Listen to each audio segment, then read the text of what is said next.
Hey, what it do, y'all? It's your boy E2 Blue coming back at you again. It's Saturday. You know what? We always talk about, this new norm that we have right now. And, we always forget what the days of the week are because I know I forget what day of the week it is all the time. I got to look at my phone or whatever and figure things out. Like, it's crazy. But, nonetheless, though, real quick, I just wanted to say, hope everybody out there is doing all right. Prayers up for those of you that are dealing with loved ones that are sick or dealing with different things right now. It's a rough time. They have been opening some things up in some places, and people already been acting a damn fool. And I tell you one thing, I'm not gonna be that wave of fool. I'm not gonna do it. I'm just gonna sit here and I'm gonna do what I need to do, and hopefully things get better. Now, let's talk about the football season. We know the off season has been crazy right now. There's no OTAs, there's no mini camp, because again, they're supposed to be doing these things right now, but they're doing it virtually. Like, they have their playbooks, people are at home doing their things. I want to talk about in this video, it might be a little longer, just bear with me. I just want to talk about where the Cowboys are today. How did we get here? And a lot of the changes that had happened from, I guess, last year to this year to last month to before the draft to, hell, the last 10 years of our old regime. So I'm going to just talk about it all in previews. So, as you know, Dallas Cowboys have not won a Super Bowl since after the 96, the 96. It is now 2020. Now, I hear dummies out there say, "Oh, well, some people are just Dallas Cowboys bandwagon." And it's dumb comments like that like get me to the point where I'm just like, they say common sense ain't too common, and it really isn't. Now, how the hell can you be a bandwagon for a team, right? And they ain't won a Super Bowl or even won an NFC title since the 90s. I'm just saying. Dallas Cowboys are America's team. They will always be America's team. You know why? Because they're talked about all day, every day. And I ain't talking about me. I'm not talking about people that are actually fans. I'm talking about people that claim they hate the team.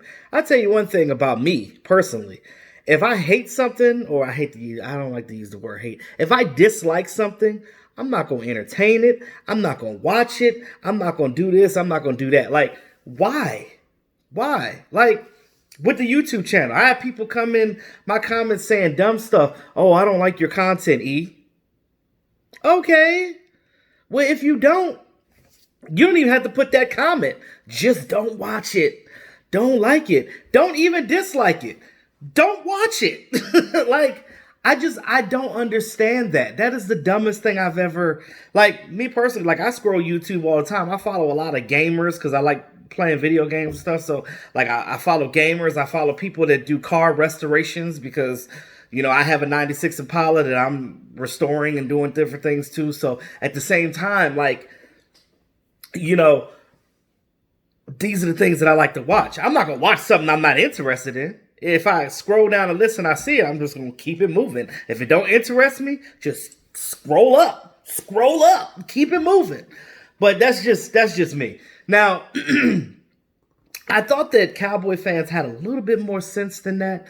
Now, I know Vaj Lombardi mentioned it too. Like, you look at that 10% of Dallas Cowboy fans, right? Which, because Dallas Cowboy fans are all over the world, 10% is a whole lot of people. And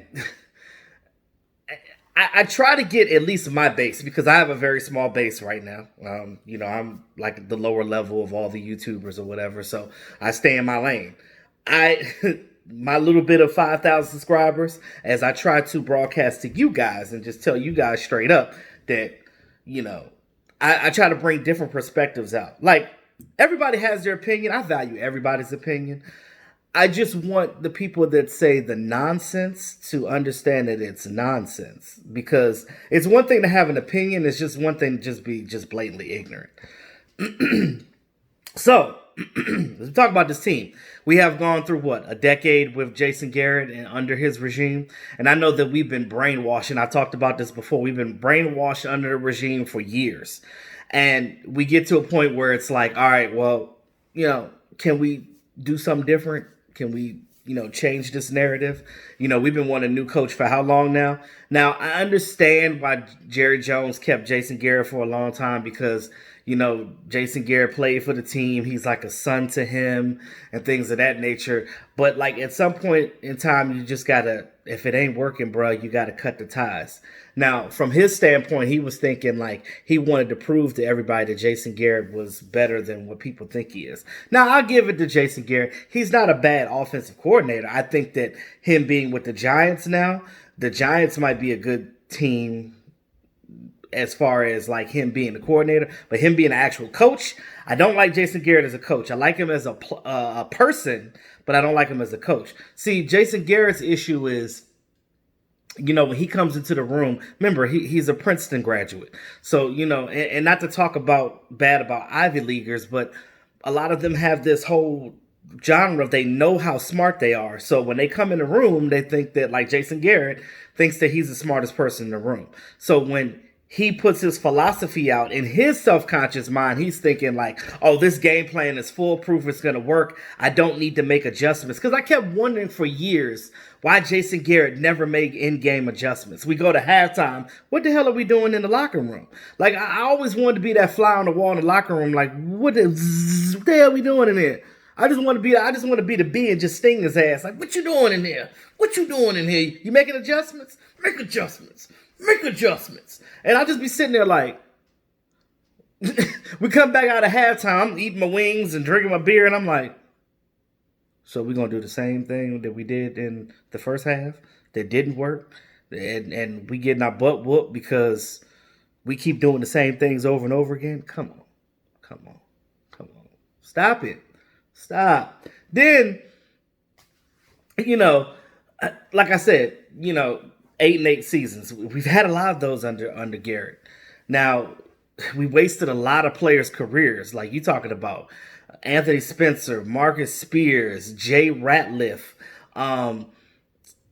DeMarcus Ware, like Jason Witt and Tony Romo, like T.O. Like you look at you go back and look at like the early 2000s and things of that nature, going into the mid, even before, because you look at when Bill Parcells was the coach, right?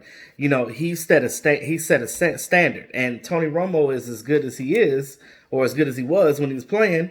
He was bred by Bill Parcells, and he believed in Tony Romo, and he became the after his third year, became the full-time starter. Then here comes Jason Garrett coming here, first of all being the offensive coordinator, under Wade Wilson, and then we see what happened with that. He ended up taking his job. I think the same thing might happen in New York. So Joe Judge need to watch his back because, he need to go call Wade, because Wade gonna give him the game plan and let him know that, like, look, bro, you better watch your back because Jason Garrett coming for your head, bro.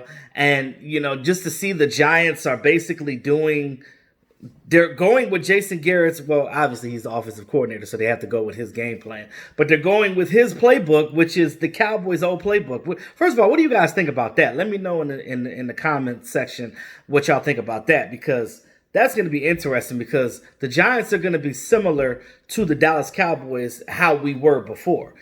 And that might be beneficial to the Cowboys in beating them, because everybody on the Dallas Cowboys knows Jason Garrett's system. The Giants not going to know what the Cowboys are doing because we have a whole new regime, and I'm going to get into that one in a second. So, and I was just thinking about this, this last couple of days when, I took my little hiatus, but yeah, like you look at that situation, you're just like, really though? Now, Tony Romo is supposedly helping Daniel Jones. So we know that Romo is a Garrett guy. And you can tell who the Garrett guys are because they kind of matriculated up into New York And now Tony Romo's helping him. And I'm like, Tony, you're a cowboy, former cowboy. Like, why are you dealing with the giant? I mean, I get it. It's Garrett, whatever. But Daniel Jones, I believe in college, he ran the West Coast style offense, which is what the Cowboys are doing now. Now, him transitioning to Garrett's system, it might work out for him because, Jason Garrett likes those young guys and they do have a great running back over there that's, just about as good as Ezekiel Elliott is. They're about on the same wavelength as far as, how good they are at running the ball. So, I mean, he's got weapons over there, but, I don't know. We'll see what he does. It's going to be a very interesting year. Now, as far as the Dallas Cowboys go, under Jason Garrett, it's just been years of mediocrity.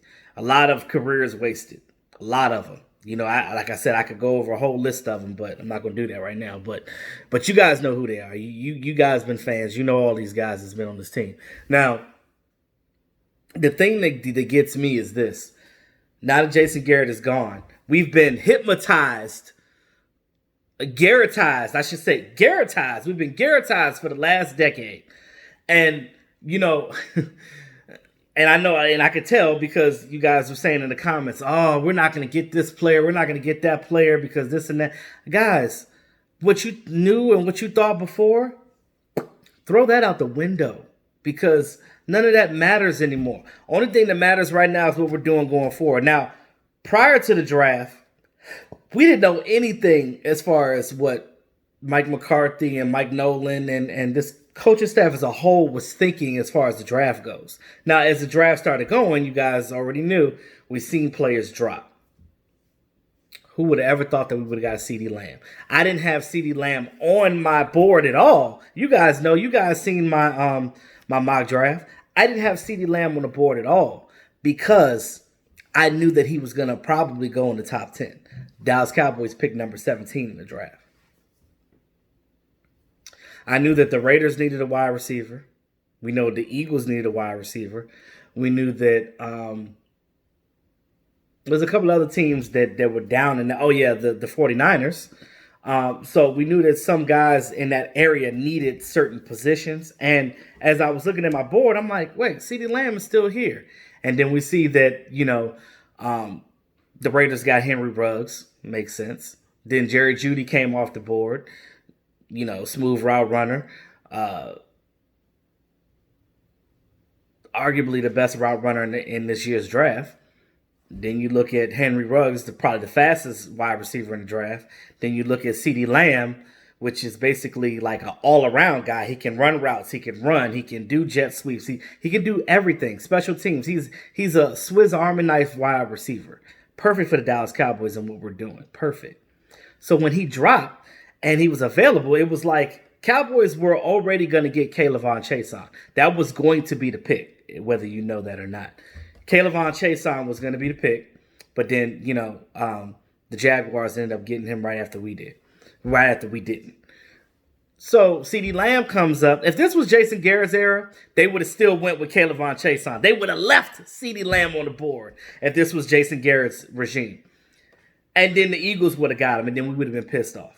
So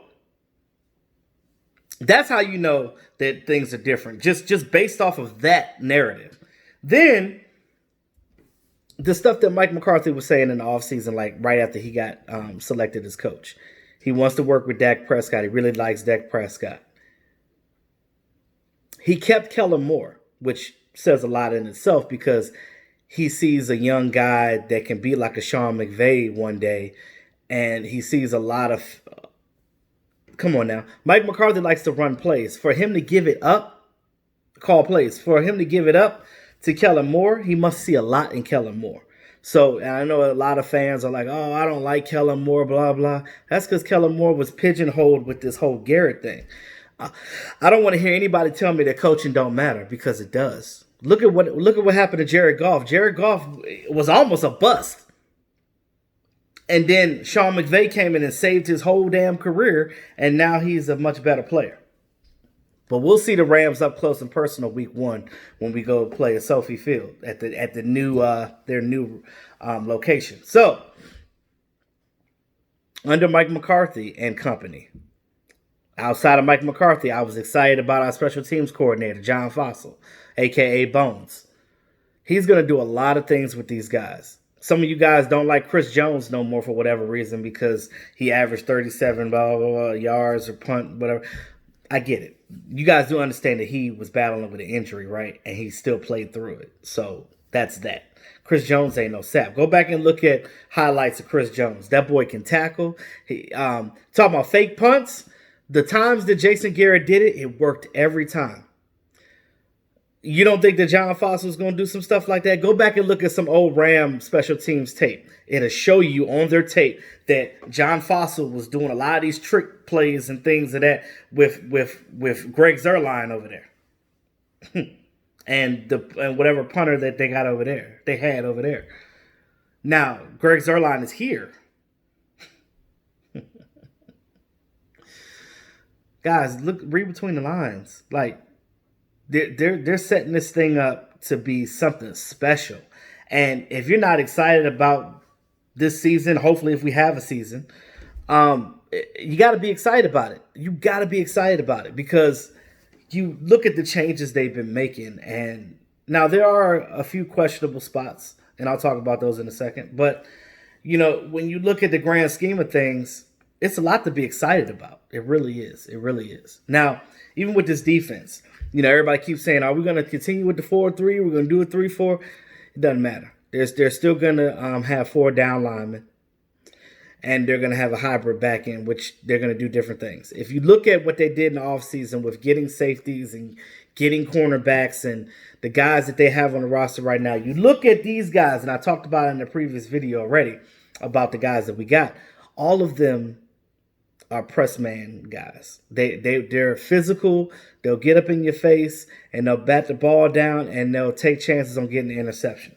Now, I'm going to miss Byron Jones. And I know that a lot of people didn't like Byron Jones because he didn't get interceptions like that. Bloop-de-whoop, bloop-de-bloop. But interceptions are great and interceptions are important. I'm not diminishing the fact of that. But for somebody like me that's played football before, understand that, like, there's other things that play a factor in there too. You also want your guy to be great in coverage. Like Clinton Dix. I like him. I think that he's a fair, average guy. But he's not the best in coverage. That's why he's not a cornerback. That's why he wouldn't be a good cornerback. Byron Jones was always in every play. I mean, every player gets burnt from time to time. Because these wide receivers nowadays are just freaks athletically. So that's just common sense. But Byron Jones, you look at most of the tape, like he's right there with the receiver, batting the ball down. Because to me, there's no difference than getting an interception on third or fourth down and not bringing it back. Like, say if you caught it and then you're down right there, it's still a turnover, whether you intercepted it or batted it down. It's still a positive play for your defense. So I get it. You know, a lot of people just want to say that, oh, yeah, I want my guy to get it. But this ain't like the 70s. This ain't back when Everson Walls played. And shout out to Everson Walls. I mean, one of the greatest cornerbacks to ever come through the Dallas Cowboys. You know, dynamic production. But things are different than they were back then. You know what I mean? Hell, back then, they can hand fight with the guy up until the ball is in the air. Like the rules have changed too. So you can't even play defense the same that you did back in the day. Like, people was afraid to come up the middle back in the day. Because you would get your head knocked loose coming through that middle. And guys like Cole Beasley, if they were around back then, oh, their careers would be one season. Because they would get their block knocked the hell off by these linebackers and things of that nature. Like them linebackers, like if they was coming up the middle on them short routes, those short intermediate routes, oh, it's over. It's over for you. It's over for you. You got a guy like how Sean Taylor used to be back in the day before he passed away. Heavy hitters? Nah, bro. But these little finger shoestring tackles they doing now is different. That's why I love Jeff Heath. I'm going to miss Jeff Heath. I know some of you guys didn't appreciate Jeff Heath. Jeff Heath provided a lot for this team, guys. Understand that he played on defense. He helped out in the kicking game when Dan Bailey was hurt.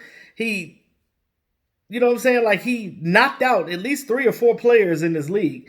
And I'm just like, now, granted, I'm not saying that he's the greatest because he's not, but he served his purpose with this team. And, him and Byron Jones are 2 guys I'm definitely going to miss. But let's see what these guys can do. I know under this new regime with Al Harris and Maurice Lindquist, our secondaries coaches, they're going to do a lot of different things with these guys. They're going to play more press. You're not going to see them 10 yards off the ball like they were before. They're going to be right up in these guys' face doing what they need to do all day, every day. Now, the tight end group, you got Blake Jarwin, you got Blake Bell. I think Blake Bell is secretly a good pick. I think that we're going to go back and look at this Blake Bell pick that we got when we got him in free agency from Kansas City. I think he's going to be really good for the Dallas Cowboys. So, mark my words on that one. Let's see what linebacker Luke Gifford can do if he could come in. So, a lot of these guys that didn't get opportunities, like him and Donovan Wilson and Devin Smith, the wide receiver, like a lot of those guys that we've been gunning for and guys that we've been rooting for to get opportunities, they're going to get the opportunities for this team, because this new regime, this coaching staff now is all about finding the best player on the field. It ain't even about what that person is getting paid. You can get paid less than the person and be starting over them because your talent is better. I know everybody's like, oh, what are they going to do with Jordan Lewis? Jay Lou, I'm not worried about, because Jay Lou is a play hard player. And he's a physical player, and that's what they're looking for. Granted, he's not the 6'3", 6'1" guy, but he makes plays. And if they see him doing that in training camp and they see him fighting hard like that, oh, he's going to have a spot on this roster. Now, Chidobe Awuzie got to step it up, because they're looking for replacements. So I love the competition that they put in place. They even put it at quarterback. Now, I don't want to hear nothing about Andy Dalton's going to take over for Dak Prescott. And those of you that think that Andy Dalton is better than Dak Prescott obviously don't know anything about football. Because, I know that Andy Dalton's not a bad quarterback. He's probably the best backup in this league right now. But I'm not looking for him to be a full-time starter for the Dallas Cowboys. Could he come in and win a few games for the team if Dak Prescott don't play certain games? More than likely, yes. I believe it. But I don't want him to be my full-time starter. It's going to be Dak going forward. And if you're not a Dak fan, that's your choice. That's your opinion. But I love the Dak haters, because when I ask them for verification of why you don't think that he deserves to be the Dallas Cowboys franchise quarterback, they don't give me anything. See, I'm all about facts, right? And numbers don't lie. And then those are the same dumbasses that be like, oh, well, I don't look at stats. I don't look at numbers. Well, what the hell are you grading a person on then? If you're not grading on stats and visually what you see them do on the field, what other thing do you grade a player on? What do you think scouts grade players on coming out of college, and when they make their draft boards to see who goes where? It's based off of what they did and their stats, stupid. Just, come on, man. Like, just the ignorance is bliss. The ignorance, it just blows my mind how ignorant people are. Like, it really does. Like, do you say this just on purpose, or are you really that dumb? Because it don't make sense. It don't make no sense. It don't make football sense. Hell, it don't make regular sense. Hell, my son probably got more sense than half these people do, and he just about to be 1 next week. So, who knew? But anywho, that's just crazy to me. Now, I just one thing that look, I'm excited. You ain't got to be excited, but I know I am. I know I'm excited. Now, I could go on and on about different things like that, and going forward, I really believe that this team is going to have they're going to be good. You talk about winning 11 games this season. Now, I know people said that we got an easy schedule. I don't believe it's an easy schedule because you look at I still got the schedule over here. So you look at these stretch of plays, the games that we have after the bye, like after week 10. You talk about the Vikings right after that, and then you go right into Thanksgiving, and then there's that stretch of games. That stretch of games, you're going to be playing some tough teams. Ravens is not a team to be played with. They are a very good team. The Ravens, and then you got the Bengals. I know everybody's like, well, the Bengals going to be a freebie, but are we going to be tired as hell after that? Because remember, we travel to Baltimore and then travel to the Bengals. I'm gonna try to get tickets to that Ravens game since I already live here in the DMV. That would be awesome. And then week 15 you got San Francisco. So they're a good team as well. So you got that stretch of 3 games, and I know you got the Bengals in between there, but it's still a travel, and then you're back home with the 49ers. So I mean it's gonna be that little stretch right there is gonna be hard. So it's gonna take this coaching staff to get these guys like mentally there, because if I'll be honest with you, and shout out to Jesse Holly. Jesse Holly said it himself. You know, from a player himself being in the league, he knows when you're winning. Like he said, those bumps and bruises don't hurt as much. Being physically tired, you don't feel as tired when you're winning because you got the motivation to keep moving and keep playing and keep winning. But if you get to the stretch and you start losing and the team starts losing confidence, then those bumps and bruises are going to hurt more, and the will to want to keep going is not going to be there. So they're not going to mentally be there in the game. They're just going to be in the game like this. Is it going to be over yet? Can I go home to my family? Can I drink my beer? Can I get my alcohol? That's what I'm looking for. Because I don't want to be here. Because we losing and we suck. I don't think that's going to be the case. But when Jesse Holly said it, I was like, that makes a lot of sense. It makes a lot of sense. So shout out to Jesse Holly, man. I would love to meet this dude in person, man. He just seems like he's just... I just want to share football philosophies with him because, you know, I'm a very cerebral individual, so I love to converse with people that actually like have substance to them because it enriches my mind and makes me even feel smarter than I am as well. So it's a good thing to be around people that are cerebral. I love it. And I'm working on some new things for the channel as well, guys, for the future. I got some things lined up for some people that former players and things of that nature. I'm trying to get on my channel as well. So I'll be working on that. So look out for that. Working on my channel memberships as well. If you guys are interested in, I said I wasn't going to jumpstart it till after this COVID because I understand people are suffering right now financially. So I'm not going to put y'all in that situation right now. You know, because a lot of you guys follow Mark, and I know a lot of guys, you know, are members to him already as well. So, you know, I don't want to, you know, mess all that up. So anywho, as we're, you know, embarking into this next generation, 2020, 2021 and beyond, the Mike McCarthy era, let's just hope that Dak Prescott, because again, everything is all contingent on if Dak Prescott gets his contract. Now, if they don't come to terms with a contract, then hey, he's got to play on that franchise tag. But I think that Jerry's got something up his sleeve. I think that because of COVID-19 and because people aren't physically, I think Jerry's literally waiting on things to open up so he can go back to the star. So, because, you know, Jerry's all about the flash, right? He wants to do a big press conference with Dak Prescott on his new contract and getting his young quarterback signed on his first big contract. So I think that that's what Jerry's waiting on. He's waiting on that play. He's waiting to sign this guy so it could be heavily in the news. So that's just what I believe. But anyway, let me know what you guys think in the comment section. It's your boy E2 Blue, always keeping it real. Y'all have a great Saturday.